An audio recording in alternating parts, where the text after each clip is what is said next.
We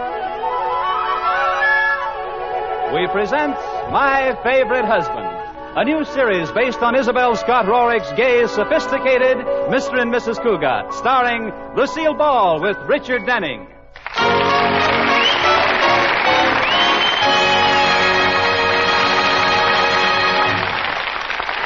This is the story of Mr. and Mrs. Cugat, the record of a happy marriage. Well, as we look in on the Cugats this morning, the scene is familiar. Breakfast is being served in its usual manner. Liz and George are seated in their usual places. And the only sounds to be heard are the tick of the automatic toaster and the soft, cozy snap of George's cereal. But wait a minute. Can't you smell something burning? Is it the toast? Or the bacon? Or... Oh, I see. It's Liz doing a slow burn at George. Because, as usual, he has his nose buried in the morning paper. George, pay some attention to me. All right, Liz. Your hair is thinning out. Put down that paper. Why? That's not my head you're patting. It's a cantaloupe. Oh.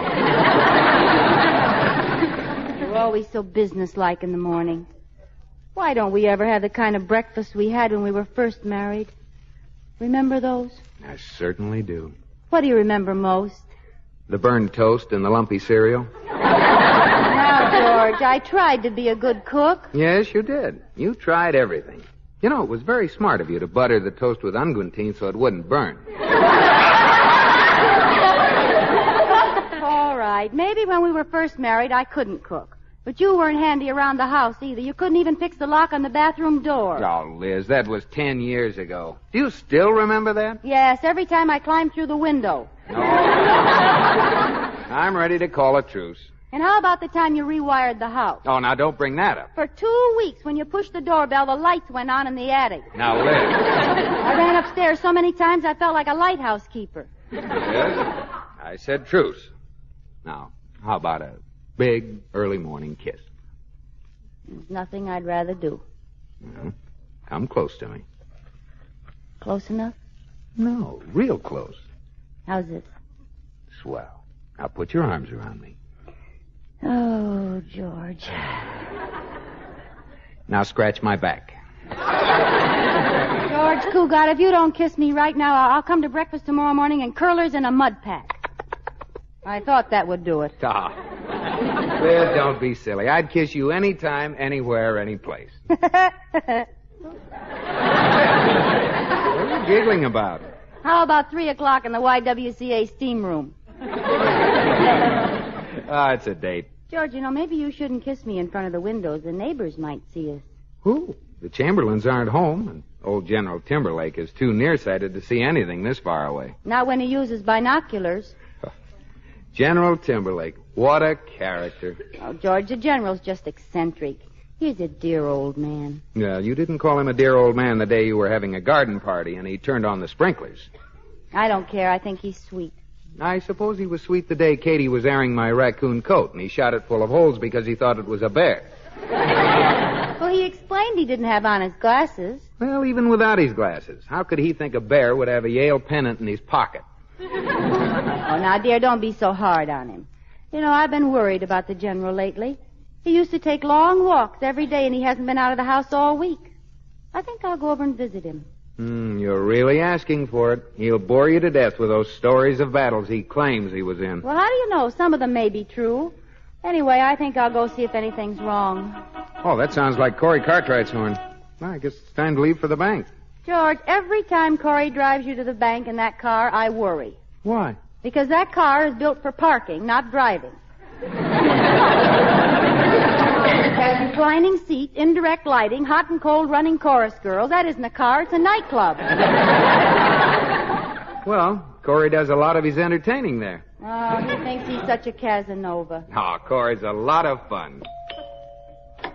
Good morning, George and Liz. Good morning. Care for a lollipop, anybody? Where did you get a lollipop? I had a friend out for a date last night, and she left it in the car. Corey, it's about time you went out with older girls. Oh, I do, Liz. I finally met the girl. I'm really in love. Her name is Daphne McCormick. Here's a picture of her. Not bad.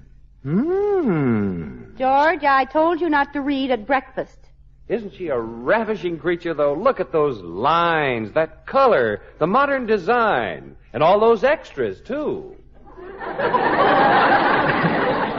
Terrific, huh? Terrific. She's the reason Good Sam turned bad. Hey, it's time we left for the bank. Oh, honey, were you serious about going to see General Timberlake? Yes, I feel sorry for him. Well, all right, but I hope you don't regret it. Remember, the last time you went over, you forgot to salute, and he threw you in the guardhouse. Well, if I'm not back in 2 days, send me a cake with a file in it.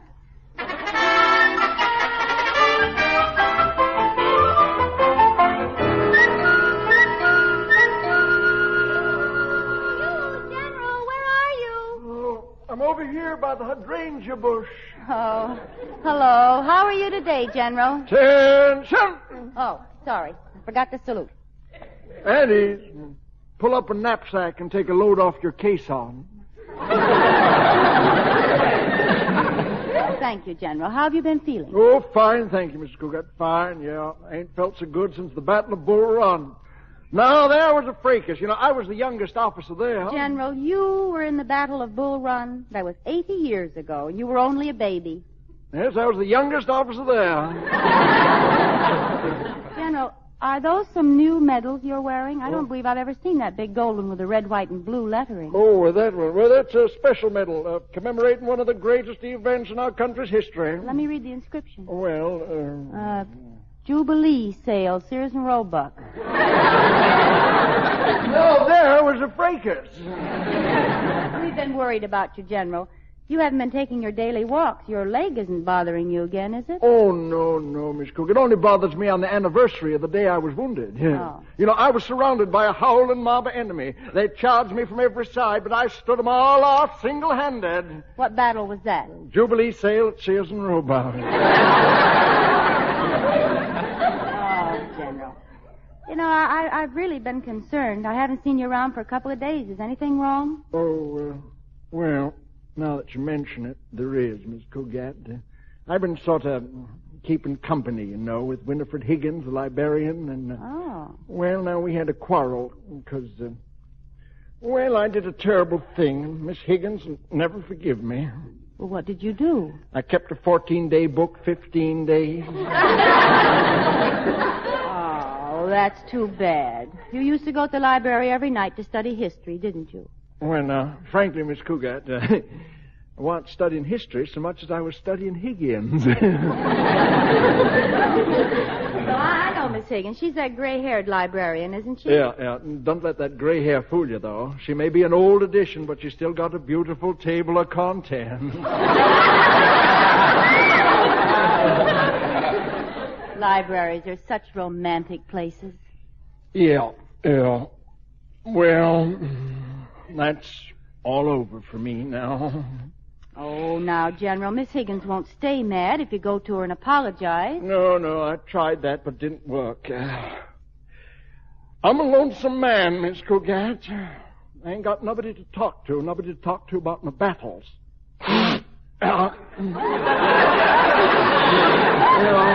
Reckon how I'm just an old soldier's just been left behind. General, you can talk to me if you like. I can? Any time at all. Well, how about this afternoon? Oh, well, that's fine. Well, sound the trumpets. Sound the trumpets. I'll be right over after chow. All right. See you later, General. Miss Cugat? Yes, General? You may go to your quarters. Oh, aye, sir.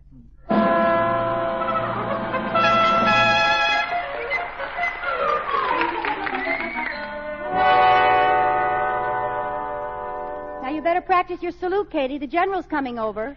Oh, it won't matter if I salute him or not, Mrs. Cugat. He never remembers who I am anyway. Oh, the other day I was sitting in the upstairs window mending Mr. Cugat's striped pajamas, and he hollered, "Well, Barbara Fritchie." What did you say? Well, I hollered back, "Shoot if you must, this old gray head, but spare Mr. Cugat's pajama bottoms." Next time I'll buy George's pajamas with 13 stars in the seat. Oh, the General's kind of cute. He reminds me of my first husband. Clarence was a fighter. He took part in hundreds of battles. Oh, with Pershing? No, with me. Oh. Now, Katie, was he really a military man? Well, he was wounded in combat. The enemy caught him sneaking through the lines late one night and ambushed him from behind. What happened? The enemy hit him with a rolling pin. I'll get it, Katie. It's probably the general. Oh, hello, General. Come in, won't you? Yes, sir.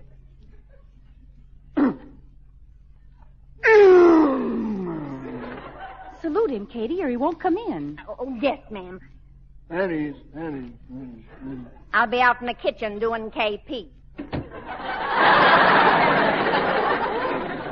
You care for some tea, General? Tea? Oh, no, thank you, ma'am. Never drink tea. Always reminds me of the Boston Tea Party. Now, there was a fracas. General. The whole bay was filled with tea. British sailors was firing over our heads. The guns was blazing. The air was black with smoke. Well, sir, with my trusty Bowie knife, I slipped over the side of an old fall-rigger down to the keel. General, just a minute. Now, the Boston Tea Party was 175 years ago. Now, don't tell me you were there. No. But it sure makes a colorful story, don't it? General, what would you like to do this afternoon? Well, no. I thought we'd relive some of our American history. We'll recreate some of the big battles of the past. Now, the sofa there can be the fort. General, couldn't we do something else a little quieter? Well, all right, Miss Cugat, all right. I guess we could play checkers or something. Well, that's all right, General. I promised. This is your afternoon. We'll do whatever you want. Good. Then let's begin by charging San Juan Hill. Mrs. Cugat, get yourself a big stick and glue on the mustache. You're going to be Teddy Roosevelt.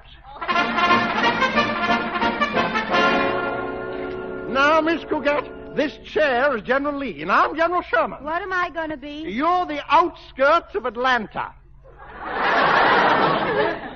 This ought to be fun. What do you do, get a match and set me on fire? No, Miss Cugat. You see, I use this umbrella here as my saber, and I charge past you like this. What was that?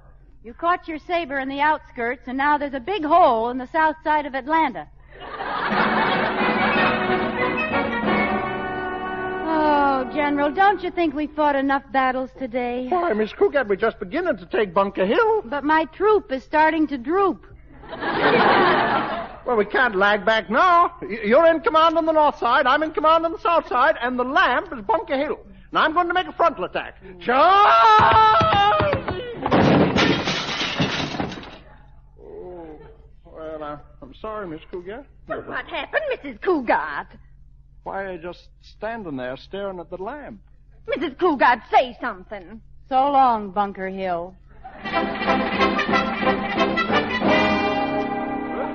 You having a lot of fun, Miss Cugat? Oh, yes. I haven't had so much fun since I got caught in a folding bed. Well, now, sir, what battle should we do now? Say, General, I just had a good idea. Why don't we do the ride of Paul Revere? Ride of Paul Revere? Yes, now there was a fracas. General, you be Paul Revere. All right, I will. And Katie, no. I didn't mind when he tied a message around my leg and made me a carrier pigeon. But I'm not going to get down on all fours and be Paul Revere's horse.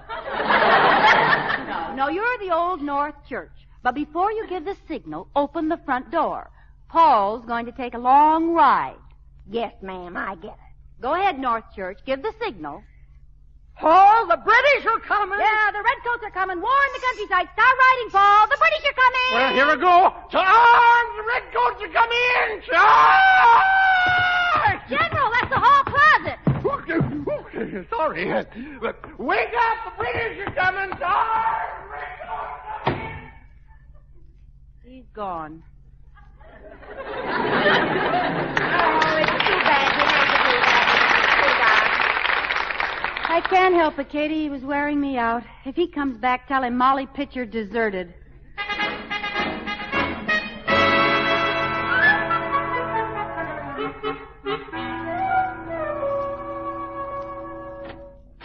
Anybody home?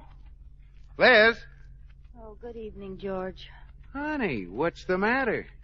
The general was here all afternoon. Oh. I've been fighting battles all day, and I'm so tired I can barely move my rear echelon. Oh, what did he do? Draft you? I tried to get rid of him once, but all he did was ride around the block and bivouac in the cellar. Liz, you're exaggerating. Now, where's Katie? Oh, you mean Pocahontas? She's upstairs, lying down. Oh. What happened to her? General Timberlake insisted she smoke a peace pipe with him, and now Pocahontas heap sick Indian. Well, I warned you about him. I know. It was a rugged day, but I'm still glad I did it. It cheered him up. He was lonesome because he'd had a fight with his girlfriend, Miss Higgins. My poor little tired papoose. George, how about giving the city of Atlanta a kiss? All right. Gee, that was more like the whole state of Georgia. Kiss me again. Let's make this Alabama, Tennessee, and Virginia. Okay. Wow, the solid South. Come on, sit on my lap, Scarlett O'Hara. All right. Hey, how do you happen to kiss so good? Oh, it's your inspiration. You're enough to make Mason throw away his Dixon. Hold me tight, George. How's this? Tighter. Oh, but Liz. Go ahead, George. Pretend I'm a sack of walnuts and crack my shells.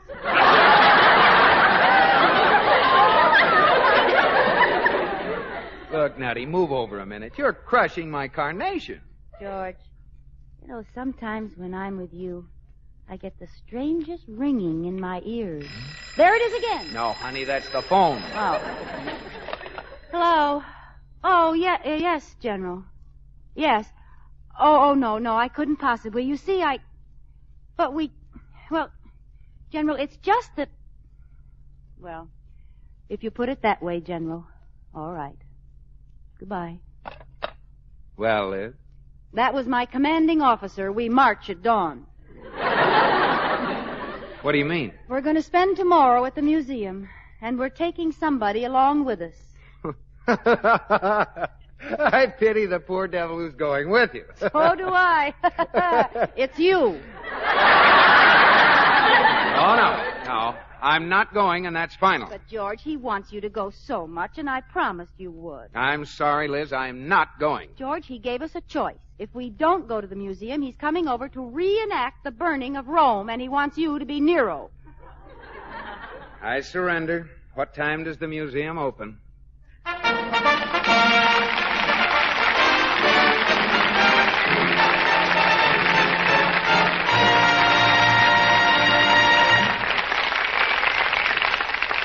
You are listening to My Favorite Husband, starring Lucille Ball with Richard Denning.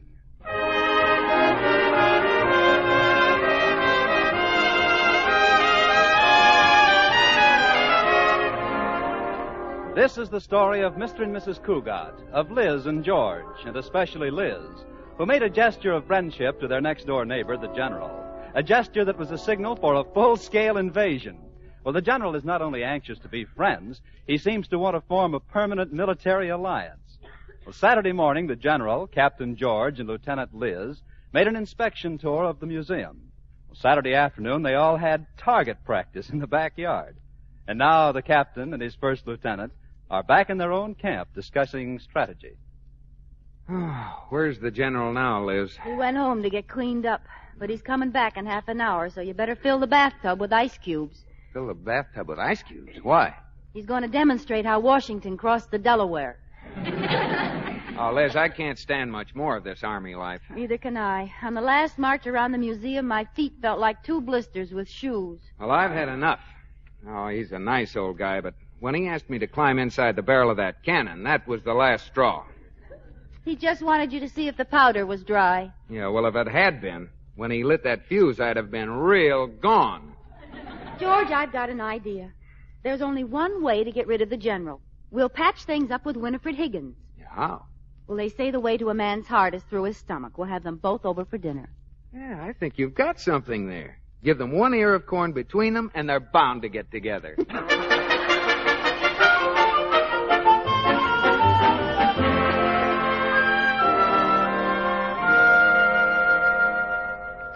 George, this is a terrible flop. The General and Miss Higgins aren't even speaking to each other. What'll we do? Well, keep trying, honey. Maybe they'll break down. All right, but help me, will you? Okay. Oh, that was a delicious dinner, dear. Thank you, George. Yes, that was a wonderful dinner, Mrs. Cugat. Thank you, Miss Higgins. Yes, sir, that was a real good mess, Sergeant. Well, this is nice.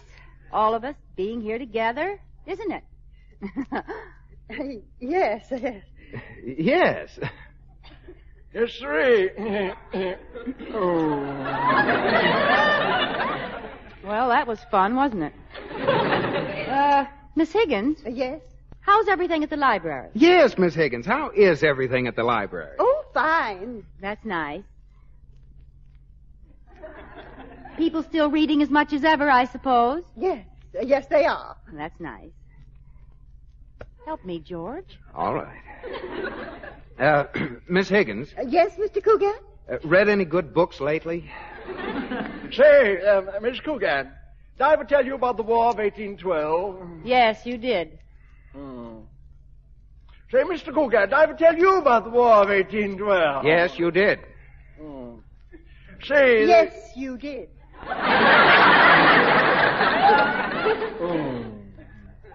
General, there's a moon out tonight, and there's a swing on the porch. Isn't there somebody you'd like to take out there? Well, no. Yes, there is. Well, then. But what'll Mr. Cugat and Miss Higgins do whilst we're gone? General, I meant Miss Higgins. Oh, no, Miss Cugat. I'd much rather talk to you. Oh, please, General. You remember the fun we had yesterday when I charged and ripped your skirt? Well, Please, General. And then we knocked over Bunker Hill and spent an hour together in the dark. Well. General, the next thing you'll be telling them how we took Fort Sumter and got locked in the closet. Well. Now, wait a minute, please. George, say something. Hi, Liz. Mrs. Cugat, it's very sweet of you trying to patch things up with a certain party who mutilates books in the public library. But I just don't want to patch things up with a certain party who always has to eat and read at the same time. Well, I like to eat whilst I'm reading. Yes, but how does it look when you open a history book and find the pilgrim setting foot on a piece of salami? Now, Miss Higgins... And the other day, a little boy wanted to know why the Constitution was written on a fried egg. Imagine leaving food in a book. Leave it. I put it there. Them was bookmarks. Learn yourself. George, you'd better say something. Read any good salami lately? General, you know perfectly well you want to be friends with Miss Higgins again. No, I don't. I don't need Miss Higgins now that I found you. You're my new aide-de-camp. You can bring your duffel bag to my headquarters any day. General, please. You don't understand. My duffel belongs to George. I don't care, Miss Cugat. I don't care. You may be assigned to another battalion, but I can get you transferred for active duty. Mrs. Cugat, if you don't mind, I think I'll go home. Thank you for the dinner. Thanks for everything. Oh, I've had a wonderful time.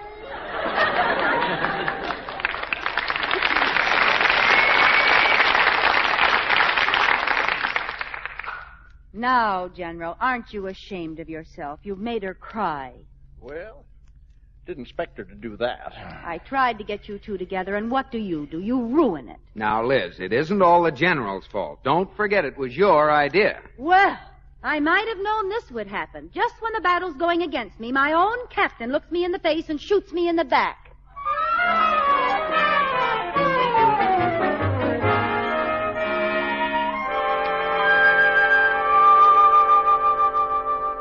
Liz, you can smile now. The General's gone. Oh, George, when it comes to messing things up, I can outmess anybody in the whole world. Well, you only get in these messes because you're so generous and try to help people out. George, now the General wants me for his aide-de-camp. Oh, honey, the General's unpredictable. He probably won't visit us again for days. You think so? I know so. Attention! George, salute with both hands. I can't get up. As you were. Just came over to thank you for your courageous and unselfish service to a comrade in arms. General, the only comrade in my arms is going to be George Cugat. It's in our contract.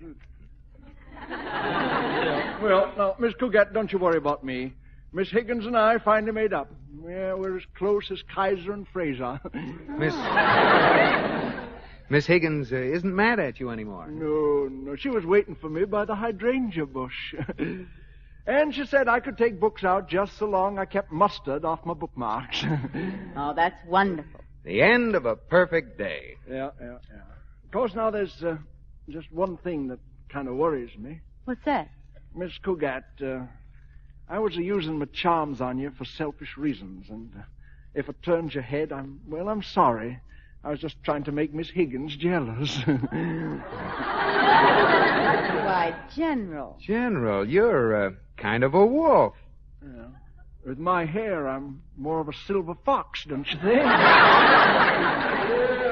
Well, guess I better be getting back to the library. But, say, before I go, did I ever tell you about the Spanish-American War? Now, there was a fracas. We was down at the Philippines, see, and was hot as Billy, but... General. Huh? Now, come on, confess. You weren't really in the Spanish-American War, were you? Well, you know something, Miss Cugat? I really was. Goodbye.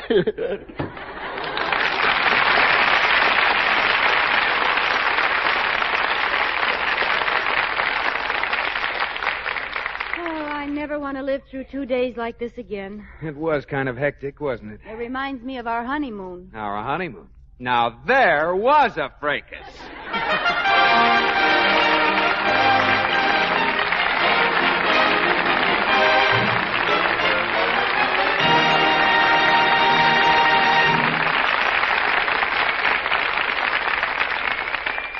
Asleep, George? No. Thinking of something? Yes. What? Sleeping. George, it's stuffy in here. One of us forgot to open the window. Yeah. One of us forgot to open the window. One of us ought to get up and do it. Yeah. One of us ought to get up and do it.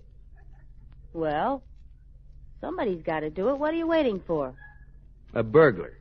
Oh, George, please. All right. Now, the window's stuck. I can't raise it. That's funny. There is a burglar. Oh. He's looking in the window and he's wearing striped pajamas. George, you're trying to raise the mirror. I thought he was a pretty good-looking burglar. Oh, come back over here and kiss me. Okay. But I kissed you last night and got my ear caught in a curler. I'm not wearing curlers tonight. What are you wearing? Pajamas. They're warmer.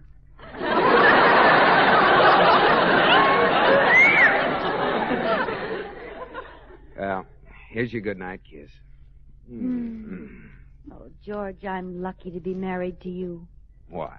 Because if I weren't, I'd get in a lot of trouble sneaking over here every night for a kiss. Good night, George.